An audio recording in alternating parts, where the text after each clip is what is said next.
RTHK News. Environmentalists have urged the government and the business sector in Hong Kong to collaborate with Guangdong to tackle air pollution.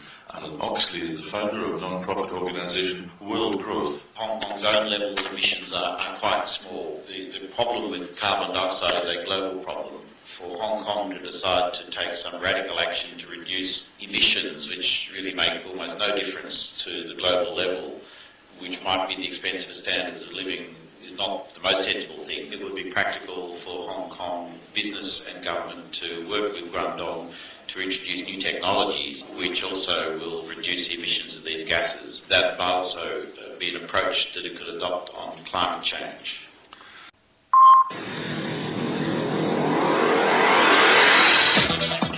Good evening and welcome to News Wrap with Terry Nealon and Michael Weeks. A report released by the non-profit organisation worldgrowth suggests that any drastic measures to cut down on carbon dioxide in the city might prompt local businesses to move to the mainland. The group's founder, Alan Oxley, now joins us on the phone. Mr. Oxley, good evening. Good evening. So are you saying Hong Kong shouldn't try to cut its CO2 emissions? Hong Kong's contributions of CO2 to world emissions are very small. It wouldn't really make a whole lot of difference. There are better things Hong Kong could do if it wants to make a contribution to the global climate change problem. And what would those be? Well, one thing would be to look at collaborating with the Asia-Pacific Partnership on Clean Development and Climate, which has been set up by the United States, China, Australia, South Korea and Japan. That's a strategy to encourage countries to develop new technologies and to set in place environments to encourage investment, which would mean technologies could be used which reduce emissions. Now, this has come under a lot of criticism, Australia and America, for not signing up to the Kyoto Protocol, but you think this new partnership is the way forward? The problem with the Kyoto Protocol is that China, India and the other developing countries simply say they're not willing to take measures which will reduce growth. The partnership idea was put together to develop approaches to reducing emissions which wouldn't cut growth. I think it's really got quite a good long-term future. And you think Hong Kong companies have a role to play, especially as many of them do manufacture in the Pearl River Delta anyway? Oh yes, Hong Kong's got capital, it's got intellectual weight. A very important feature for developing their technologies is also to have markets where intellectual property is protected, where property rights are respected.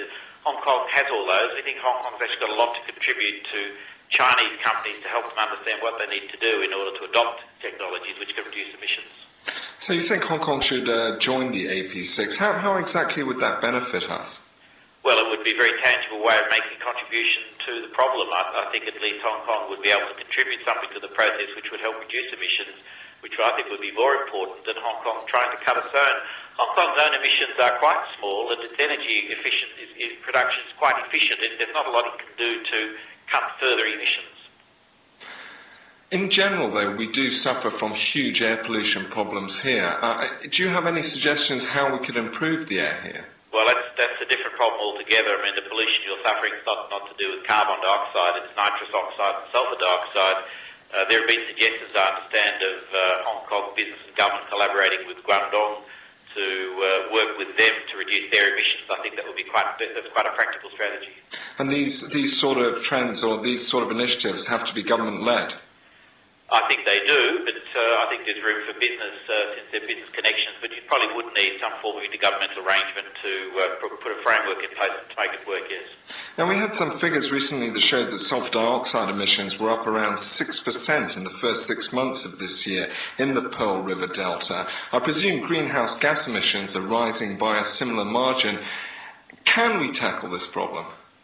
You can certainly tackle the sulfur dioxide and the nitrous oxide problem by direct arrangements with trading. It's the same way in which in North America and in Europe they've dealt with acid rain.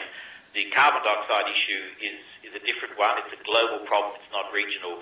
But there are very practical ways to tackle the pollution, which is the one which affects health. That's the sulfur dioxide and the nitrous oxide. But talking about greenhouse gases and CO2, do you see that we can tackle the problem of greenhouse gases?